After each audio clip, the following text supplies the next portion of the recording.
berarti yang punya Sari Jadi bapaknya antum deh. Ya tahu yang udah. Cuman saya cuma modal yakin aja dari dulu juga. Saya modalnya yakin aja Pak.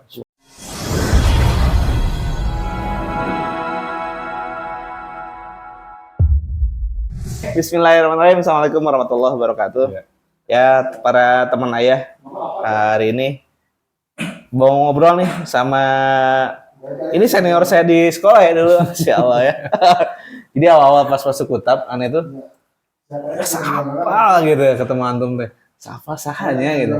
Pas satu titik ya ngobrol, sekolah di mana 15. Sarua beda dua angkatan. Antum kelas 3 ya, ini kelas 1 ya. Insya Allah. Kita setelah memater di SMA 15 ya. Sudah. Cuman ini mah memang orang asli Sari Jadi. Betul nggak? Betul.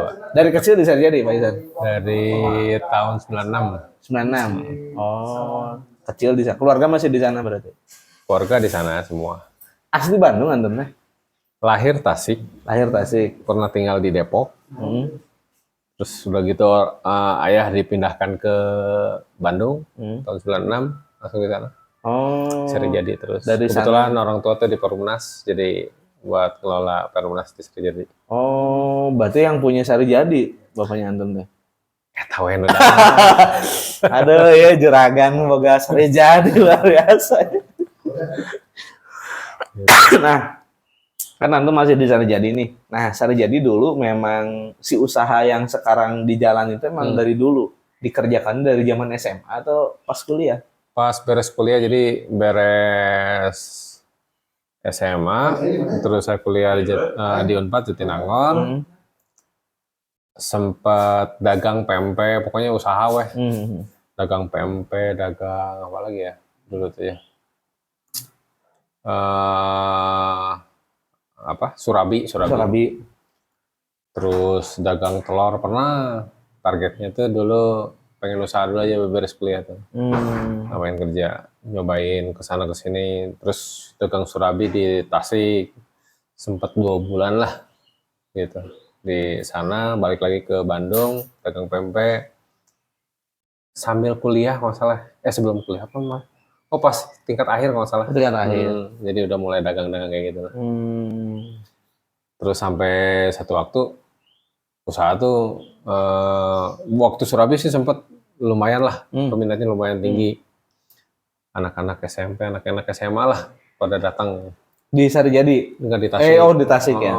Boleh nggak kita di sini, ntar kita ajakin teman-teman. Pada datang. Alhamdulillah lah, lumayan sampai pada satu titik tuh. Saya buat yang biasanya 1 baskom sampai 5 baskom. Masya Allah. Ternyata sampai jam 9 malam cuman tinggal 1 adonan lagi Pak. Pas tinggal sisa adonan lagi, tiba-tiba ada yang datang pelanggan teh. Yang sekarang kok rasanya asam katanya.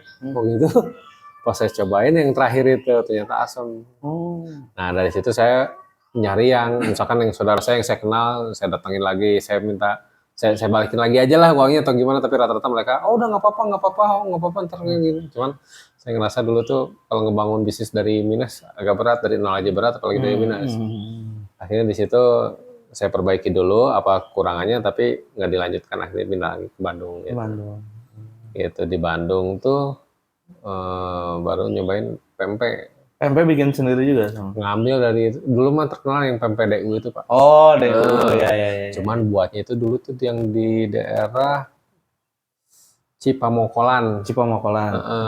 Dari pabriknya di sana. Saya kan pulang pergi sekalian pulang dari kampus, lewat sana. Saya bawa gitu. Sempat seperti itu. Cukup viral juga dulu pempek itu ya, pempek DU tuh. Saya nyobain jualan itu, ternyata masih belum terakhir. Ada teman saya bilang, San, itu kan teman SMA ini apa yang punya tauhid itu, dia kan udah punya nama, kenapa nggak nyobain itu aja? Akhirnya ya udah dicobain. Nah di sana tuh saya ke Lembang sama teman saya ini buat kuesioner. Kira-kira tertariknya kalau diadakan jasa antar, karena daripada jauh ke Lembang. Kalau kita siapkan fasilitas jasa antar ini pada mau apa enggak? Ternyata selama seminggu saya di sana melakukan kuesioner ke para pelanggan ini, ternyata mereka pada Tertarik. tertarik. Hmm. Bisa Pak antar ke sini, bisa. Nah, di situlah awalnya. Ternyata karena tahu-tahu ini udah punya nama, pas saya buka pertama di Seri Jadi, saya tuh melakukan branding tuh keliling di Seri Jadi, ngasih flyer dari fotokopian lah, yang satu lembar bagi 4, saya buat berapa, keliling selama 2 hari di Seri Jadi, sambil promosiin kalau misalkan ada ibu-ibu, Bu, ntar ada tahu-tahu. Ternyata alhamdulillah tanggapan antusiasnya lumayan tinggi karena tahu-tahu itu ternyata udah punya nama gitu Pak. Sok Pak. Betul, rendangnya ya iklan. Ini studionya tuh di depan ya. Sestudioan. Siap, teman-teman. Siap Manila. Oh, dari situ jadi awalnya mah nganterin aja awalnya mah. Awalnya pas saya buka ternyata pada tertarik, sampai sore-sore juga datang ke rumah. Saya nyetok cuma 10 atau 20 bungkus, saya bilang ke teman saya tuh, kalau nggak laku saya balikin lagi ke Lembang gitu. Jadi dulu cuma ngambil 10 bungkus atau 20 bungkus, kalau ternyata pas di hari pertama itu alhamdulillah langsung laku 10-20 bungkus. Lama-lama besoknya juga sama, sampai sore-sore datang, kok nggak kadang-kadang maghrib ngetok, Pak masih ada tahu, saya bingung. Antusiasnya lumayan tinggi gitu. Karena harganya juga kebetulan saya dapat harganya tuh saya samakan dengan harga Lembang. Saya dapat persentase lah dari sana. Oh, gitu. sistemnya jadi bagi saya hasil. nggak ngambil banyak, yang penting targetnya ngejar quantity.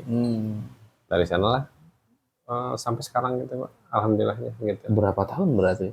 Katanya pas lagi resepsi nikah gitu sempet ngeladangan tahu kan ya? Yes ya. Atau pernah cerita ke itu? 2014. Kalau saya mulai itu dari tahun 2004 akhir lah 2005. Jadi di saat Desember tuh waktu tsunami Aceh nggak salah.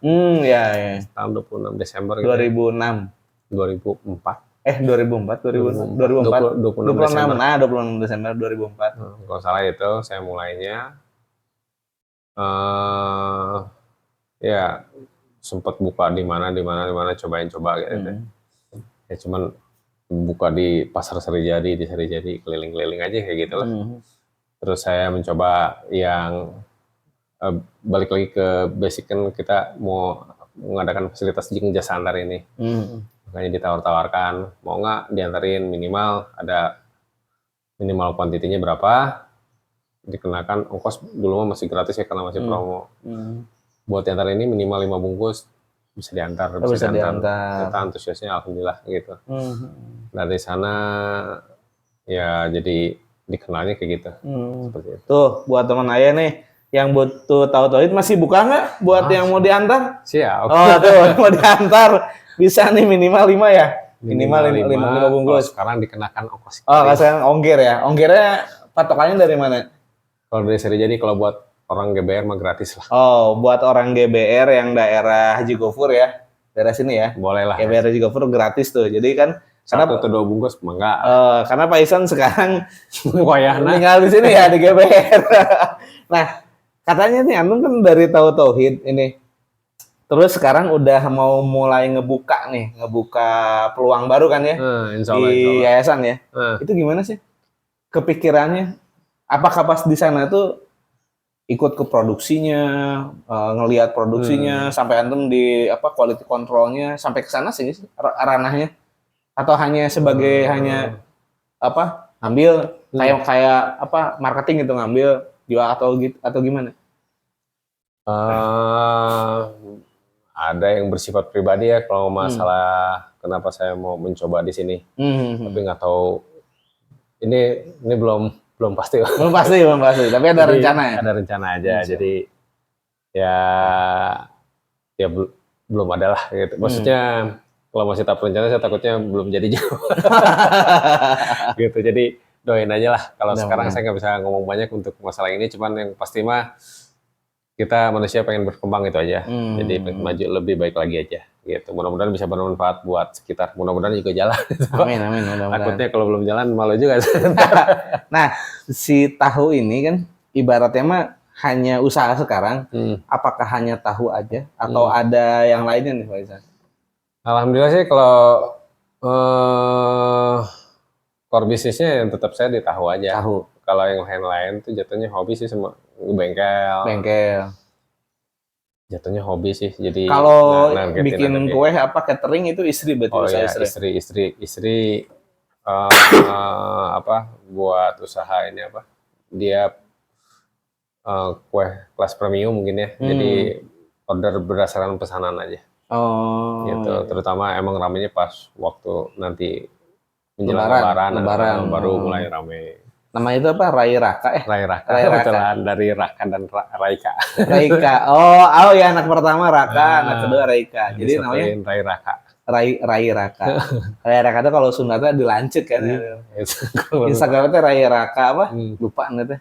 Lu pernah Rai ngeliat Raka Kuki. cookie itu, mau kue tuh. Kue, tahu, paisan air. Luar biasa ya. Gitu, nah, anak yang pertama kan tadi apa? Raka ya. Nah, dia sekolah dulunya pernah sekolah dulu sebelum di Kutap atau di Kutap itu sekolah pertama sih? Waktu TK aja. Oh, TK. Dulu di Sarijadi. Sarijadi yang dekat selama 2 tahun lah, TKA, TKB lah. TK, TAB. Nah, kepikiran ke Kutap taunya dari mana sih, Pak Isan? Kan Sarijadi lumayan jauh nih. Tiba-tiba kasih KKBB. Pertama mungkin berat ya emang, tapi emang kalau disebut qadarullah yang udah res jalannya ya emang harus kita jalanin. Cuman awalnya emang di awal itu rasa keresahan juga sebagai orang tua ya. Jadi saya pertama nikah tuh udah berpikir ini saya nggak mau pendidikan nanti tuh di sekolah-sekolah umum. Tapi kalau saya ngobrol dengan ayah yang lain itu mereka itu berdasarkan ikut kajian apa-apa. Kalau saya cuma kekhawatiran aja. Karena saya nggak pernah ikut kajian, nggak pernah ini Pak, cuman melakukan sesuatu hal yang baik saya lakukan itu aja. Hanya sebatas itu aja. Baru ikut kajian, banyak ikut kajian tuh pas masuk Kutap. Alhamdulillah nambah ilmu. Terpaksa ya awalnya. Awalnya terpaksa. Cuman ya itulah emang jalannya. Cuman emang keresahan itu emang pas dari awal nikah saya udah nabung buat sekolah anak saya. Berapapun itu harus saya usahakan gitu. Jadi nggak besar semampunya saya orangnya nggak mau memaksain, nggak mau memaksakan diri gitu. Maksudnya memaksakan diri dalam hal mau minjem atau nggak sampai kayak gitu. Sesuai keadaan aja yang saya terima aja. Nah dengan apa penghasilan yang saya dapat saya kumpulin setiap tahun tuh kemarin tuh ada program di BSI itu kita nabung tanpa ada potongan di BSI Syariah. Tanpa ada potongan apapun, tapi dapat ini Pak, asuransi jiwa. Kalau kita nabung, misalkan dalam jangka waktu berapa lama nih, 1 tahun, 2 tahun, atau 3 tahun, saya biasanya 1 tahun. 1 tahun nabung, ada asuransi jiwa itu selama 1 tahun, dan ini uang tabungannya nggak boleh diambil setelah sampai masa akad beres. Gitu. Setelah beres, biasanya saya ambil langsung saya beliin emas dari awal pernikahan. Dari awal nikah. Jadi saya udah nabung dari awal. Masya Allah. Jadi setiap tahun tabungannya dulu tuh kalau nggak salah sekitar 500.000 gitu tiap bulan. Per bulannya. Saya bebas itu bisa berapa aja. Cuman dulu tuh saya sisihkan 500.000 masalah tuh. Lumayan setahun dapat 6 juta saya mas kayak gitulah. Saya kumpulin selama akhirnya Raka masuk sini gitu. Cuman kekhawatiran itu ada keresahan itu ada dari dulu. Cuman nggak tahu mau kemana gitu. Bingung ya? Bingung. Saya nggak mau ini, tapi solusinya saya dapat gitu ya? Betul. Qadarullahnya waktu saya waktu kerjasama dengan ini mau buat mesin tahu ya Pak ya. Dengan Bapak Aceng. Ayahanda dari Pak Iqbal sama mertuanya apa? Ustadz Topan. Saya tiap minggu sering ke sana. Ketemu ngebahas mesin. Ketemulah sama Ustadz Topan tuh. Dia bilang, saya lagi gak enak badan, Pak mau dibekam nggak? Katanya gitu. Boleh lah nyobain dibekam, katanya lumayan gitu. Sebelumnya belum pernah dibekam? Belum pernah. Ini pengalaman pertama saya, udah biarin lah. Nyobain dibekam. Pas dibekam itu nanya lah gitu kerja di mana, ternyata jadi di mana Pak, ngajar di Kutap. Nah itulah awal mulanya. Itu Kutap. Jelasin panjang lebar maksud apa. Hmm. Karena saya juga kritis kalau udah kayak gitu, saya banyak tanya juga. Hmm. Wah ini pas ini berkaitan dengan perilaku sama akhlak, itu yang saya pengenin. Masuk. Sebenarnya saya blank kan nggak tahu mau kemana kan tadi cerita itu. Saya nggak pengen anak saya masuk ke negeri ataupun sekolah Islam yang ya kurang lebih bingung juga ya dari kurikulumnya. Dan saya juga nggak terlalu paham juga dan nggak terlalu ngerti juga. Tapi setelah ketemu Ustadz Topan ini, alhamdulillah emang harus dipertemukan. Insya Allah. Dikasih tahu tentang akhlak. Nah itu akhirnya dari situ saya berkesimpulan, oh ini udah. Saya nggak mendiskusikan ini dengan istri saya juga keilmuannya juga emang belum sampai ke sana.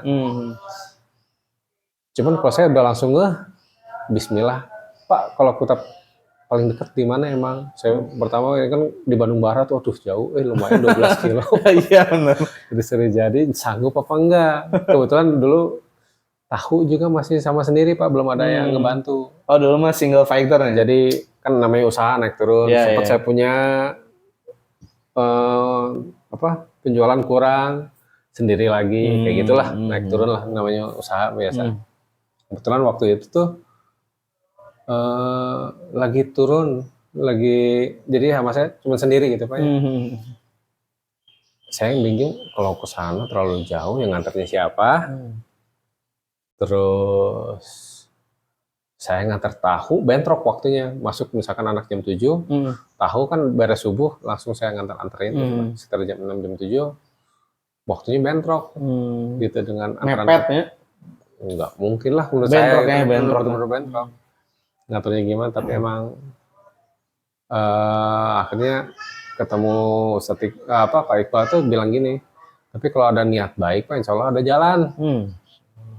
Diingatkan seperti itu. Yang penting ada niat dulu lah. Pasti ntar ketemu. Kan saya tahu Kang Iqbal ini posisi kerja dia lumayan sibuk juga. Iya. Terus, Bapak gimana bisa, saya tanya, Kang gimana bisa ngatur waktunya ngantar anak sama usaha ini kan lumayan. Ya gitulah, ntar kebentuk juga lama-lama. Akhirnya saya atur-atur, akhirnya saya bisa ngantar anak, ini bisa usaha bisa di jalan juga ya. Jalan juga. Nah dari sana modal nekat aja lah, Bismillah. Tapi emang nggak selancar itu juga, kadang-kadang saya sempat ngajak Raka ngantar tahu dulu jadinya. Karena pesanannya juga mepet, mintanya pagi-pagi dari Pasteur ke Braga, saya ingat itu. Dari Pasteur ngantar ke Pasteur, ngantar ke Dago, ke Braga, terus ke Soekarno-Hatta Pak, ke Mekarwangi, baru ngantar Raka ke sini ke Haji Gofur. Itu tuh sampai 9:30 saya berangkat tadi 6:30. 6:30 2 jam ya di jalan Raka ikut. Gitu. Terus apa yang diterima kan anak tuh biasanya suka ada pengalaman atau udah terbiasa? Saya bilang ke anak, wayahna we telat nih, Papa mau nganterin tahu dulu, ini mepet. Nggak tiap hari sih, cuman ini kebetulan pesanannya lagi banyak. Terus udah menjanjikan ke konsumen, serba salah gitu. Iya. Tapi saya jalanin itu. Waktu dijalanin sih nggak ada, ayo udahlah jalanin aja lah, biarin lah. Mungkin telat-telat dikit karena masih awal masuk juga, masih awal satu, jadi nggak terlalu ketat, nggak terlalu berat juga kan yang di kutapnya juga. Tapi alhamdulillah itu saya jalanin selama 2 tahun, nggak kerasa. Pulang pergi. Dan alhamdulillah ya kata Kang Iqbal itu pasti kalau setiap kita melangkah untuk sesuatu yang baik pasti ada solusi, pasti ada jalan lah, asal niatnya baik gitu. Alhamdulillah saya dari sana mikir ini anak kemarin waktu COVID kan datang cuma seminggu 3 kali ya Pak ya, masih bisa di cover lah. Pas sudah mulai tiap hari udah beres COVID, udah bingung sih tiap hari gimana ngatur waktunya gitu. Akhirnya saya inisiatif lagi, harus mau nggak mau harus ada yang kerja yang bantuin saya. Padahal penghasilan saya juga waktu itu cukup untuk keluarga aja nih Pak. Buat orang saya nambah nge-hire orang lain tuh agak berat. Tapi ini anak harus sekolah, tiap hari saya antar. Saya harus spare dana buat anak. Gitu Pak. Kalau nggak pakai ojek atau kayak gimana, atau yang saya kerja, saya bolak-balik itu. Akhirnya ya udah, cobain aja Bismillah lah. Saya ngobrol ke istri, ya wayahna weh. Anak soalnya udah mulai sekolah tiap hari. Nah, Tapi alhamdulillah Allah qadarulahnya juga mungkin dikasih jalan ya, nggak lama setelah itu, setelah jalan cuman cuman berapa bulan lah saya buka lowongan kerjaan, ternyata yang butuh kerja itu lebih banyak. Luar biasa juga. Penganggurannya luar biasa ya. Saya kaget, baru juga setengah jam saya pikir yang telepon tuh ini pelanggan tahu. Iklan di mana itu? Iklan di OLX, Pak. Oh, udah Cari kerja. Cari kerja. Ternyata yang datang tuh untuk ngelamar udah ada 20 atau 30 orang. Sama saya langsung di stop iklan. Saya sortir satu-satu, tapi alhamdulillah dapetnya orang dekat, namanya tetangga. Jadi saya mau sebutinnya emang nggak terlalu jauh karena emang nggak pengen terlalu berat, kan gajinya juga nggak terlalu besar, saya kasihan juga gitu ya. Emang kerjanya nggak lama sih, cuma dari jam 6 sampai jam 8, jam 9 pagi, cuma 2-3 jam. Cuman kalau buat orang yang jarak jauh itu janganlah. Tapi alhamdulillah emang ketemunya udah deket. Saya di blok 17, hari jadi itu yang kerja di blok 18. Oh, dekat. Dan alhamdulillah juga dia bisa posisinya tuh bisa nge-backup posisi saya. Alhamdulillahnya sering waktu gitu. Iya. Jadi memudahkan, dan alhamdulillah juga pas masuk juga langsung lah seminggu setelah itu, apa seminggu sebelum masuk ya, orderan saya tuh naik 2 kali lipat. Masya Allah. Orderan saya naik 2 kali lipat, penghasilan saya juga naik 2 kali lipat. Alhamdulillah lah, maksudnya di luar ekspektasi ya. Cuman emang saya pikir ya sesuai inilah, maksudnya kalau kita ada niat baik ya insya Allah, tapi dikasihnya tuh emang nggak berupa uang aja sebetulnya, masalah kesehatan dan lain-lainnya. Kalau saya kebetulan kalau waktu itu tuh dikasih masalah waktu mungkin ya, dikasih kemudahan waktu dan rezeki juga, maksudnya ada rezeki buat yang kerja juga, jadi saya bisa maksimalkan. Dia kerja di saya cuman 3 atau 4 jam, saya target yang kerja tuh harus mendekati UMR Bandung, harus bisa di angka 4 juta. Gitu kalau di awal-awal. Ya alhamdulillah sekarang mah udah hampir mendekati lah buat yang kerja itu. Waktunya tetap singkat tapi mendekati itu ke sana. Cuman saya yakin itu juga rezekinya dia, Pak. Rezeki buat saya juga dan rezeki buat anak dan istri saya. Selama saya mempergunakannya nggak yang aneh-aneh, insya Allah normal-normalnya sesuai kebutuhan, Pak. Ada aja jalannya gitu. Alhamdulillah sekarang udah yang kerja hampir beriringan dengan pas Raka masuk ya mulai normal itu berarti sekitar 2 tahun Pak. 2 tahun. Udah mau ke 2 tahun. Dari 2001, 2002, 2023 ya. 2 tahun mau ke 3 tahun. Alhamdulillah nggak kerasa. Gitu. Karyawan berarti sekarang berapa? Satu, cuman insya Allah bisa nge-backup semuanya. Alhamdulillah. Gitu. Terus nah, Nete pengen tahu, antum kan liburnya hari Senin. Kenapa memilih hari Senin? Senin tuh udah dari tauhidnya. Pabrik tuh tutup setiap hari Senin. Dari Senin tuh libur karena kalau di orang usaha itu biasanya Sabtu Minggu Pak paling rame. Peaknya Sabtu Minggu. Gitu. Dari sananya libur. Biasanya ngambil liburnya antara Senin sampai Jumat. Kebetulan pabrik ini milihnya Jumat. Gitu. Pabrik Senin. Milihnya Senin. Saya mah ikutin aja. Dalam seminggu sekali harus ada libur lah. Pelanggan tapi udah pada tahu kalau Senin tuh libur. Ya mau nggak mau aja. Saya kasih tahu aja. Gitu. Terus pelanggan saya juga kan banyak yang terkait ini target marketnya itu oleh-oleh apa ya, terus menengah ke atas juga. Gitu. Jadi karena udah punya nama, insya Allah kalau udah punya nama sih nggak terlalu sulit juga sih. Gitu. Ya kebetulan aja emang udah rezekinya aja di sana kali ya. Seperti itu. Jadi dari sana libur hari Senin ya, jadi ikutan libur ya. Makanya Pak Ihsan tuh kalau Senin kayak hari ini nih, bisanya hari Senin ya luang waktunya. Senin tuh kegiatannya apa? Badminton ya. Masya Allah nih. Karena libur, Pak. Ini Bapak atlet nih namanya, olahraga.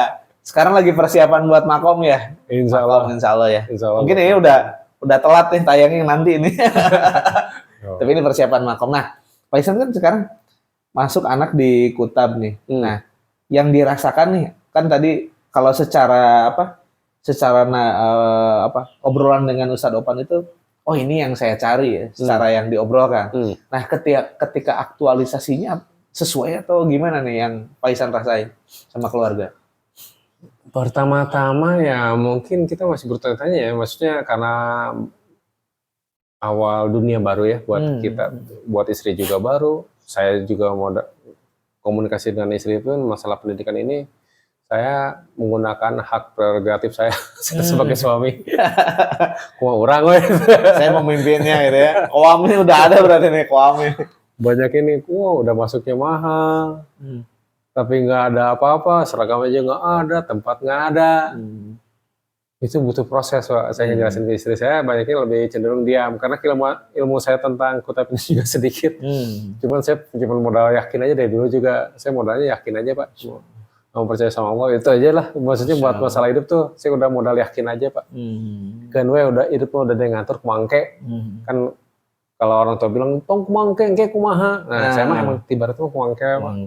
Gitu. Tapi kumangkenya langsung ke Allah gitu ya. Iya, Pak. Jadi biarin aja, maksudnya tuh semua udah ada, nggak ada sesuatu apapun yang kebetulan. Di surat apa sih Pak yang di Lauhul Mahfuz? Iya. Nah, Ustaz surat apa? Ustaz Firman. Tak apalun gitu Ustaz. No, sampai apa? Sampai daun jatuh juga. Iya, itu udah di skenario kan sama Allah. Ya betul lah, insya Allah sudah saya yakin itu dari dulu. Gitu. Jadi nggak pernah ada takut kekurangan. Ya wajar kalau ada sebagai manusia. Cuman lebih cenderungnya nggak sih ya, kumangke lah gitu. Jalan aja. Tadi yang aneh, balik lagi pertanyaannya, sesuai nggak yang di ekspektasi Pak Ihsan ketika anak masuk nih? Kan kalau sekarang ngelihatnya, insya Allah gedung udah mulai mau rampung ya, alhamdulillah. Seragam udah mulai ada nih, udah mulai terjawab satu-satu ya. Si Kutap ini yang tadinya memang, ya teh sekolah atau lainnya gitu, kebanyakan nih balik santri itu. Nah, dengan posisi yang sekarang udah ada progres nih, Pak Ihsan sama keluarga gimana nih? Ya itu tadi di awal tadi kan, kalau saya tetap meyakinin aja sih. Jadi maksudnya dengan konsep yang ditawarkan oleh Kutap, menurut saya masuk akal. Dan saya udah yakin aja tanpa harus saya ilmui kasarnya, karena saya modal yakin hukum Pak. Cuman kalau istri banyaknya logika, jadi banyak pertentangan, tapi berproses. Saya juga ngejelasin semampunya saya, jangan sampai saya menjelaskan ternyata di luar keilmuan saya, malah jadi entarnya jadi bumerang Pak, jadi masalah buat saya di kemudian hari. Jadi dikit-dikit, jadi istri akhirnya mulai ikut kajian juga dikit-dikit. Ya biarkan lingkungan yang menjawab, yang lingkungan dia yang dia datangi, dia dapat ilmunya dari itu semua. Dari saya cuman kalau ada tanya saya dikit saya jawab, saya kasih yang udah apa di Kutap, misalkan Ustadz Randy menjelaskan tentang ini, saya kasih juga gitu. Dikit-dikit lah. Alhamdulillah pas sekarang udah mulai pindah ke sini, udah ikut kajian, udah mulai bisa menerima apa itu Kutap, terus pola pendidikannya seperti apa. Alhamdulillah udah mulai bisa menerima ya. Awalnya ya bingung, cuman ya itu tadi saya juga di sini ternyata belajar, jadi konsep yang saya bawa, yang saya terapkan dari orang tua saya dulu untuk diterapkan ke anak saya, ternyata intinya sama untuk kebaikan buat anak, cuman caranya yang berbeda. Tapi itu proses buat saya dan istri saya. Jadi cara mengajak anak ke masjid, kadang-kadang saya juga terus terang masih suka marah-marah ke anak, karena pola yang terbentuk di saya itu udah lama, harus saya rubah. Saya maksimalkan saja lah, saya nggak ngoyo juga, saya pengennya seperti apa orang tua yang lain yang udah sanggup bisa ngajak anaknya dengan baik. Saya kalau ingat saya ajak kayak gitu, kalau enggak ya kalau lupa saling mengingatkan, itu aja.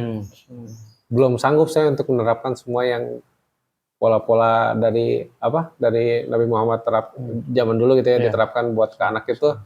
Pola pendidikannya seperti ini ke anak, umur sekian, semua ada porsinya masing-masing. Dan saya belum bisa.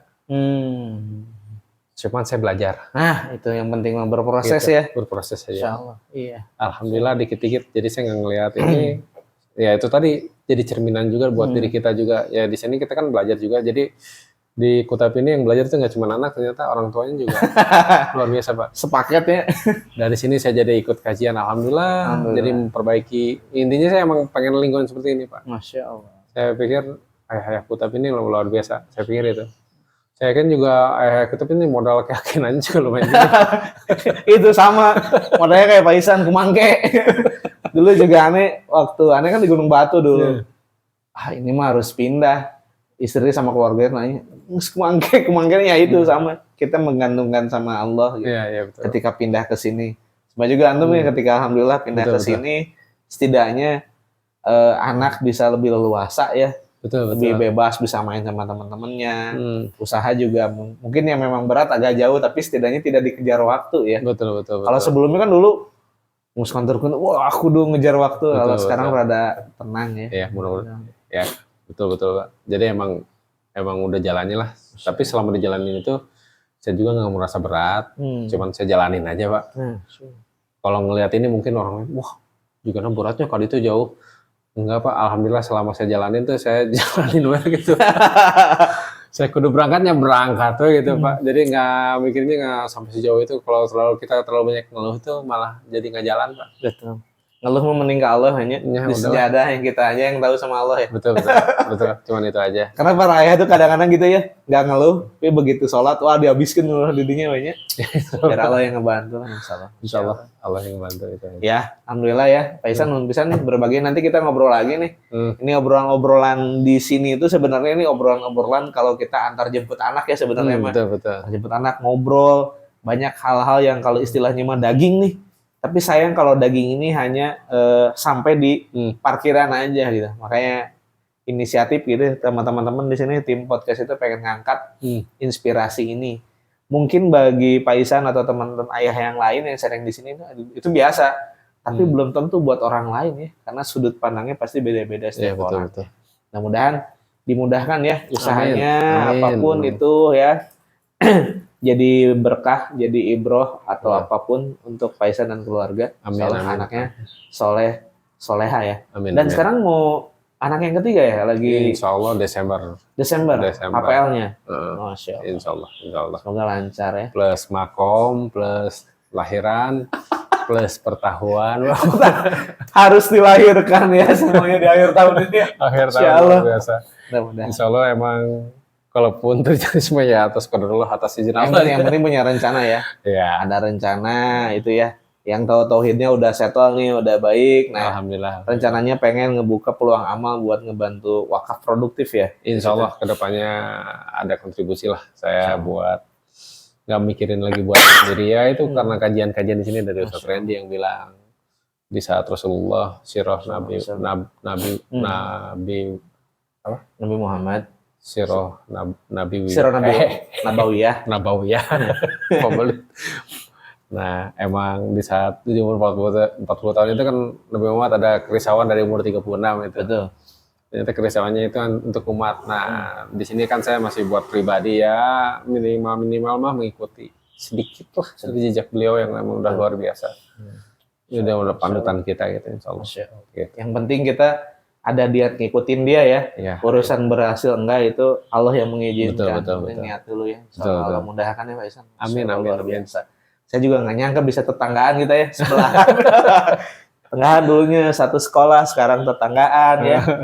Anak kita juga main bareng, mudah-mudahan ya jadi anak-anak yang soleh yang selalu bersama-sama ke surganya Allah. Amin. Barakallah, Fik, atur nuhun pisan Pak Ihsan. Ya. Nanti ngobrol lagi sama Pak Firman nih.